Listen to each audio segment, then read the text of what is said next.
Hello, it's me, it's Spud. Woo. I don't record voiceover for these kinds of videos often, the Spud paints, but this is the kind of thing where I feel like I have to give context, and also I'd like to do more videos like this where I just talk instead of playing copyrighted music. That will make it hard for me to monetize my channel if I ever decide to do that. So yeah, I'm gonna talk about this a bit. I left some links in the actual video to articles that provide context and stuff, but Me and My Shadow was a DreamWorks movie that was supposed to come out in like 2014, but it kept getting pushed back because of other movies that were taking the release date, and to my understanding, it just kept getting pushed back indefinitely until eventually in like 2015 they were like, okay, we're changing directors, Edgar Wright's gonna do this movie now, and then he didn't. The management changes at DreamWorks, and it just got indefinitely tabled, and it's like that to this day, and it's a shame because it was gonna be a mixed media movie, and it would have been cool, and that's why I made this 2-minute fan scene, just because I was bored. And I found Matt Williams, I think that's how you say his name, I don't really know. I found his Instagram, and I found the clips he's been posting lately, and I liked it. So I looked up everything I could about the movie, and that's why this is here. That's why you have this now. And it took about 26 hours. That's what this, just 26 hours of constant work spread out across about a week and a half, and that's what you're watching. You're watching the work in progress. This shot right here, it is 3 drawings, and it took me almost 3 hours. I don't think any one shot in this whole thing took longer for me to plan out, and that's just because the angle's weird, and I didn't know how to draw Stanley yet. Stanley's the human version of the shadow, so I was just like in that stage where I was trying to figure out how to draw everyone, and the angle was something I wasn't used to, and yeah, this was the one shot that took me the longest, I'd say. Yeah, I have a few topics planned that I want to talk about, because I have half an hour of footage to talk over. My voice is already starting to hurt because I'm in quarantine and I haven't had to talk to anybody in a while, so I guess I'm going to talk about why I like this movie. First of all, it's mixed media, which there's not enough mixed media movies aimed at kids. The only ones I can really think off the top of my head are Who Framed Roger Rabbit, and like all this Smurf and Alvin the Chipmunk stuff, and like Amazing World of Gumball, but that's not a movie, it's a TV show. And okay, controversial opinion, I don't like the way that Amazing World of Gumball is written. I like the way it looks. I think it's a very visually interesting show because of all the different mixed media elements that they have in there. But it's like they're too self-aware. And I don't mind meta humor. Like, my favorite TV show is basically nothing but meta humor. And that's my dog. My favorite TV show, Freakazoid, is just it's nothing but meta humor and fourth wall breaking jokes. But I feel like Amazing World of Gumball thinks it's so much more than it is. I'm probably gonna make some enemies saying stuff like that, because it's like, it's one of the best shows of the current cartoon renaissance. What are you talking about? It's like, yeah, I'm not saying I hate it. I still watch it. I think some episodes are really great. Like, I liked the Gremlins one they did, where they were making fun of Gremlins. I liked that. That might just because I like Gremlins, though. No, it's one of my favorite movies. I like Gremlins a lot. What to talk about? I had ideas when I sat down to record this, and now they're just all leaving my head. This is not gonna be fun to listen to. I'm realizing that. Right, reasons I liked this idea. I think that DreamWorks has really good characters, but that their stories are usually kind of lacking. And I like these characters. Like, I think that very much this idea, if it had actually been made into a movie, would have fallen into that. I like the voice cast. I, I like all the clips I've seen of, like, the clips that the animators have been posting of the 2D elements. And one shot I was able to find of a 3D render. That shot got taken down by the creator, though, so I don't feel comfortable, like, showing it. Because he was, like, Matt Williams, again, I don't know if I'm saying that right. He posted it, and then he took it down, like, an hour later. And I saved it on my phone, but he said that he took it down of his own will and that it wasn't a copyright thing. So I don't want to show it, but you can find it on YouTube. Someone uploaded it. So if you really want to seek it out, you can. You might be noticing that Stanley, the human's head shape changes in this, like, all the time. And that's just because I'm bad at drawing. There's no reason for it. I feel like I was more consistent with Stan's look, because it was a 2D design, so it was easier for me to translate into my style. I literally just made the eyes a little bigger. That's all I had to do to make it look like mine. Stanley was harder. I feel like I was trying to make Stan, but less angular. Like, that was what I was trying to do. Because that's definitely what the clips that I've seen in the movie were trying to do. And I don't know if that comes across. He looks pretty angular in a lot of these. He has a lot of, like, his knees are especially pointy. So I don't know if that comes across. But his hair, I think that's definitely less sharp. Another reason I would have liked this movie if it had actually been made. I'm really fond of the highly specific character trope of two very distinct characters with very different motivations being forced to share the same body. I love that. Again, I'm talking about Freakazoid. It's my favorite show. Not enough people have seen it. I like that idea. It's not used in the actual show as much, but it's in the fanon a lot, so I'm counting that Inside Out. And those are really the only other examples, aside from this non-existent movie, that I can think of that highly specific character trope that I adore. Tell me what your favorite highly specific character trope is in the comments down below. That's a good way to get engagement up on this video. And I like reading stuff like that. I want to hear it. So I mentioned, I think I said this, that at one point in this movie's development, they got Edgar Wright to sign on as a director. And yeah, that would have been good. That would have been a good movie. Edgar Wright's my favorite director. I say that all the time on my Instagram, but I don't think I've alluded to it on this channel before. Hot Fuzz is my favorite movie of all time. It's hilarious, and I just love it a lot. I love the characters, I love the directing, I love everything about it.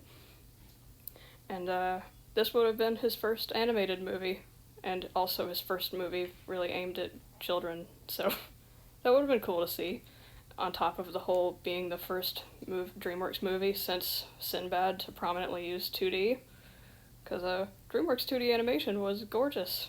El Dorado looked amazing. Yeah, I know that didn't do well in the box office, but you know. But also, I know that if this movie ever does end up getting made and it's put off of indefinite hold, that Edgar Wright's version won't be anything like the stuff that's been seen, like that the animators have been posting from their time working on it like a decade ago. Which that's kind of sad, because like, I know Edgar Wright's humor is very different from the typical DreamWorks movie kind of humor, you know? It's very dry and British, and I like that a lot. But I also don't know if it would have made for a profitable movie. And I get the feeling that if that had happened, that DreamWorks would have blamed the use of 2D animation for that instead of the use of a different kind of humor than the rest of their movies. And then 2D animation would become even less prominent. That's what I think. I do still wish that some version of this movie would get made, and maybe it will, because I have a theory that when this quarantine stuff dies down a little bit, studios are going to be wanting to pick up projects that they maybe dropped in the past that have some work on them done already, because they're probably going to have to cancel a lot of things right now, just because no one can go into work.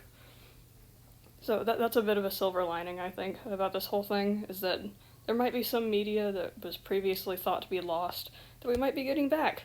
Like, maybe Newt will re-enter development. I think that's what it was called. That Disney movie, right? Disney Pixar? I think that's what it's called. I don't know.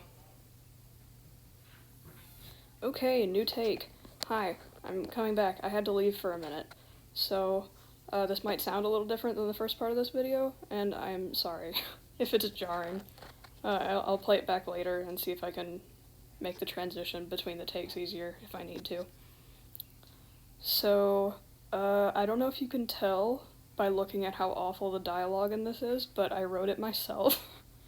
I'm not happy with what I wrote for these characters. I don't think I characterized them well, first of all, just based on what little is known about their personalities. But also, I wrote it in like half an hour, and I didn't do like any rewrites or anything, because I was just like, oh, I want to make a fan scene, and I didn't go any farther than that. I put way more effort into the visuals of this than the writing. So don't pay attention to the writing, how about that? Don't pay attention to the yellow text at the bottom of the screen. Just watch it. And look at the pictures, which I actually think turned out pretty good for the most part. There are a few drawings that I hate, and I will point them out. For example, I don't like the way his arm looks in this shot. I hate it. I wish I could redraw it, but I've already set up the Premiere on YouTube, so I can't change it. I don't like that Stanley's head changes shape every, like, 5 drawings. I've already mentioned that, though. Another thing I don't like about this visually, I feel like I made Stan look too mischievous instead of wholesome idiot. Like, that's what I was going for. I was going for wholesome idiot, because that's how he comes across in all of the clips that I've seen. But, I don't think that came across very well. So those are the things I don't like about this. I don't like the writing, and I don't like some things about the way I drew it. And I know that in like 2 months, I'm going to look back at this, and I'm going to hate all of it. So I'm trying to, like, prepare for that a little bit. I hate all my old videos. That's why I haven't done a storyboard in like 11 months. I looked at it earlier today, and it was almost a year since I posted my last real one. Not counting those stupid Invader Zim vines that I posted like 5 months ago, I think. And not only just because I wasn't happy with the way my stuff was looking at that time, but also just because I was sick of using Flash. I hated Flash so much. I never want to use it again, and I won't have to after December of 2020 when it'll go away forever. Thank you. I'm sad about the things that are going to be lost because Flash is going away. Like, all the Flash games, they're going to be gone, and that's sad. But I'm not sad that it means I won't be able to use it to make an animatic ever again, because oh my god, it was the worst. Just the worst. I still recommend it to people who have Macs. I don't know why I do that.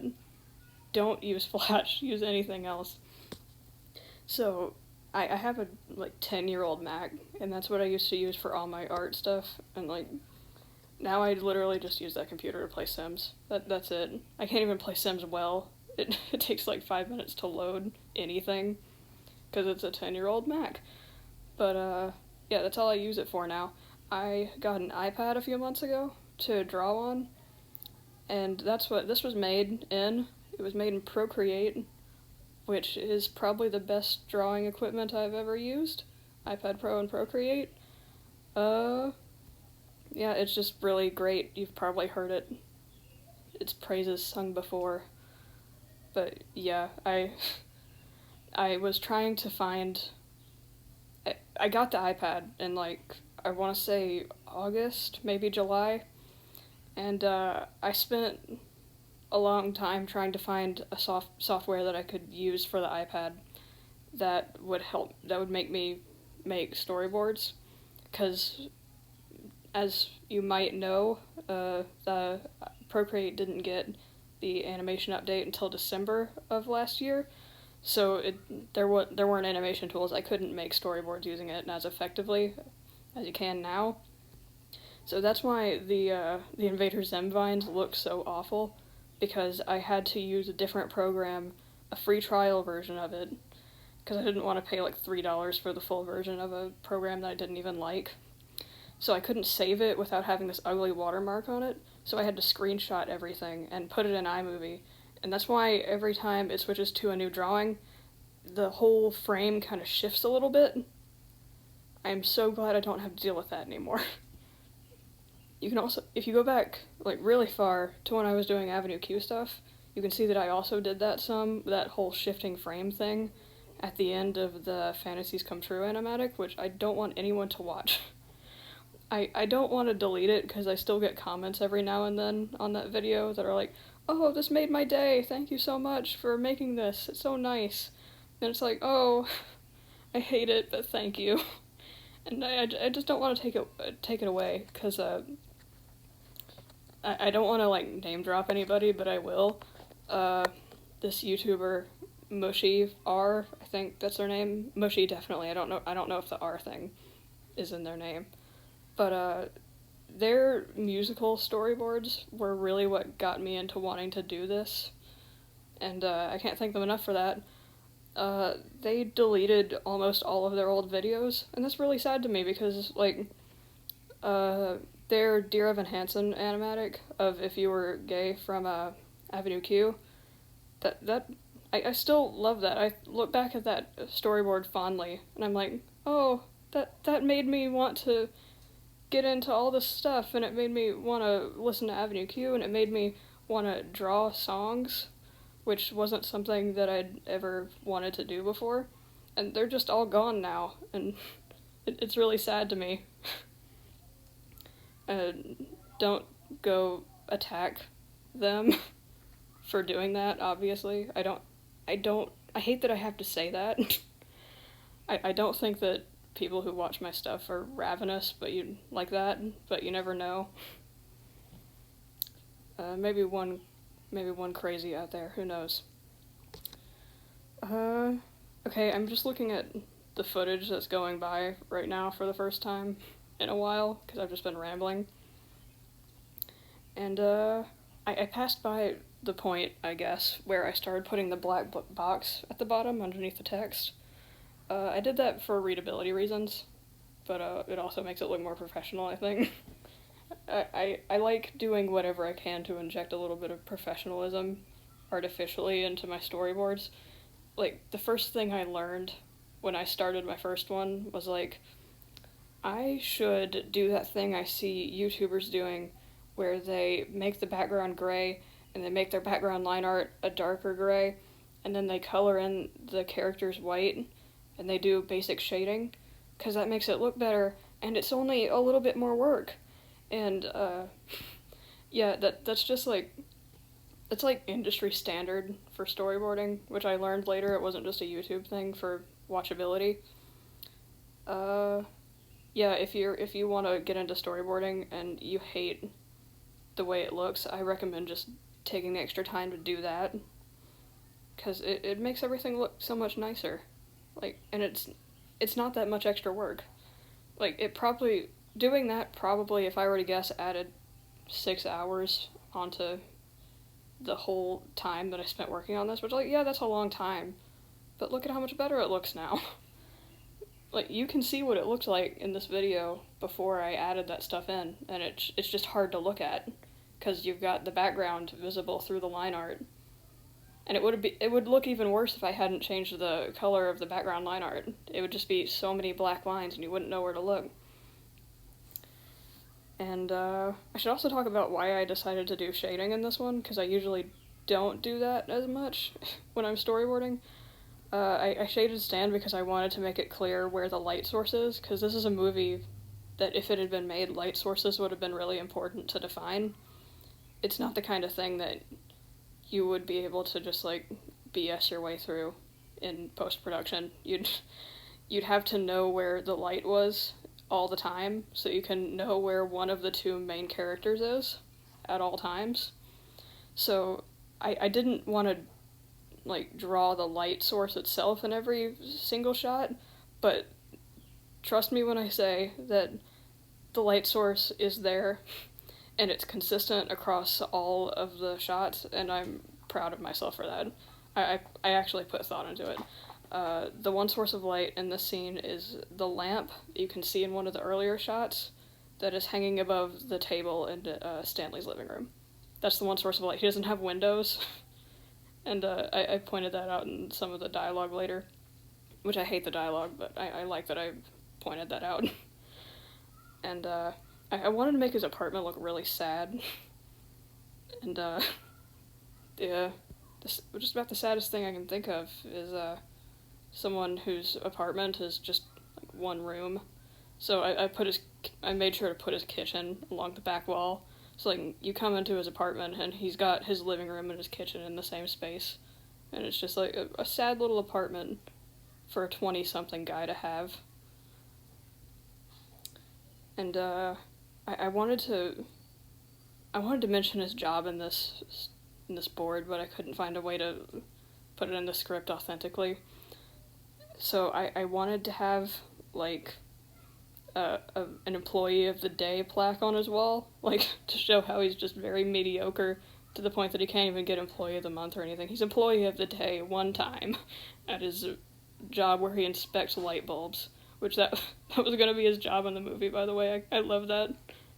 Stanley is very pathetic. I would have loved to see it. So, in the shot where he's talking about my life's going great, I have a job, I wanted to do a pan to his name tag, which was going to say, Stanley Grubb, light bulb inspector. I ended up not doing it because the cut was kind of awkward. And, I liked that joke, so I'm sad I didn't get to put it in. But, yeah, if you didn't know, he was going to be like a light bulb inspector in the movie, and just sitting not even sitting, he was standing up in a room. Some of the concept art showed it, and he was just looking at light bulbs on a conveyor belt. I might put up some of that concept art when I'm editing this, because honestly the concept art for this movie is just really pretty. I would have loved to see it so much. Especially, I would have loved to see how they did the lighting effects, because lighting is the most underrated job in an animated movie. Like, if you look up any animated movie from, like, the past, I want to say, like, 5 years, and you look up the different stages of production, like, you have the storyboard, you have the rough animation, like, you have the keys, then you have the rough animation, and then you get through all these stages of production, and then you get to the lighting, and it's just like you're looking at a completely different thing. Like, I appreciate the lighting team in movies so much. They deserve so much more credit. So I'm giving them credit. Thank you. You make everything look nicer. Okay, third new take. I had to leave, but I'm back now, and I'm just gonna finish this up. There are a few more shots I wanted to talk about specifically. One of them happened a little while ago, but I'm just gonna pretend that you guys can see what I'm talking about. So, there was a shot where Stan was saying something to the effect of, "No, don't do that, we have work to do." And it was this weird cut, and I don't like it. I drew the picture, and I liked the way the picture looked, but in the context of the storyboard, it's not good, because it breaks a rule of filmmaking, and it does a sharp cut to a character, and then it cuts back out to the shot before it, but the angle didn't change at all, it just zoomed in, but it didn't do a zoom, it did a cut, and then it cut back away. I don't like that shot, for that reason. I didn't fix it though, because I liked the drawing, so I wanted to explain that, and if I see comments about it on the video, I will cry. I had something else I wanted to talk about. I'm going to stop the recording and go forward in the footage, and I will find what it was.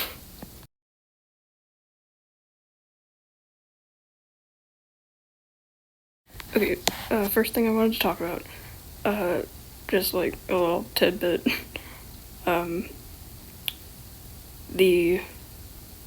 used 3 Procreate files for this.